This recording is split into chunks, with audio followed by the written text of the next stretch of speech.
Hello and welcome to Science in 5. I'm Vismita Gupta-Smith and these are WHO's Conversations in Science.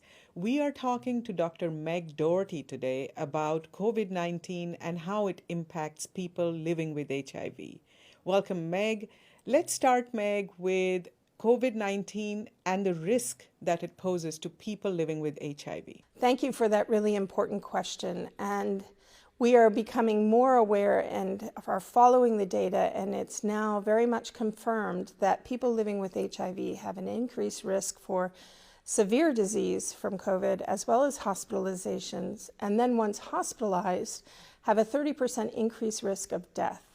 So this is quite an important new statistic that we are taking seriously at WHO, but also something that now helps countries and people around the world to think about prioritizing both testing and treatment and management of hypertension and diabetes among people living with HIV.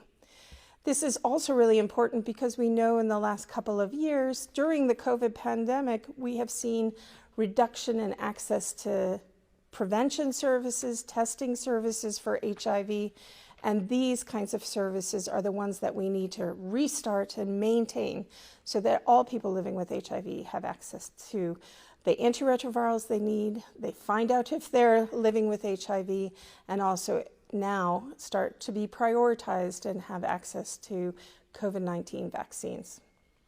Meg, should people living with HIV be prioritized for vaccinations? Considering that people living with HIV have an 30% increased risk of death if they are hospitalized, and that we know vaccination for COVID protects people from both having severe disease and hospitalization and death, absolutely people living with HIV should be prioritized for early COVID vaccines.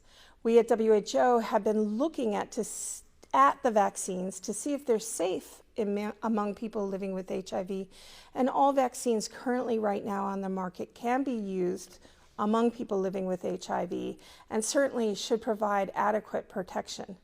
There are many studies looking at whether people who have low immunity or people who have immunosuppression need to have another dose of vaccine, and those data are not yet clear, and we'll be looking forward to knowing whether people living with HIV might need a booster shot in the future.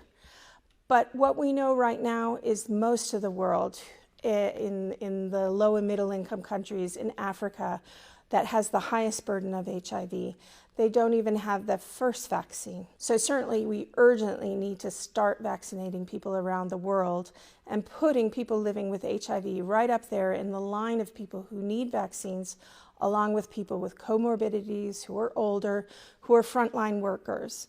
Meg, speak to us a little more about safety of the current batch of vaccines for people living with HIV. What we know so far for all the vaccines that are under emergency use right now around the world, they should all be safe in people living with HIV. None of them are using live attenuated vaccines approaches, which have been contraindicated in the past for people living with HIV. All of these vaccines that are out there now should be efficacious. We want to ensure that people living with HIV are on treatment. There are some concerns that people who are taking some of the newer generation vaccines, that it may not be as effective in those who have very low CD4 counts or people who are not on treatment or have immunosuppression. But certainly that data is not clear yet, and we have to follow this forward as we learn more about some of the clinical trials that are happening in South Africa for some of these newer generation vaccines. And we would be very encouraging of people living with HIV to access those vaccines and not to have any differentiation in terms of whether or not they have a low CD4 or a high CD4 or suppressed viral load or not. All should be in line for vaccines. Thank you, Meg. That was Science in 5 today. Until next time then, stay safe, stay healthy, and stick with science.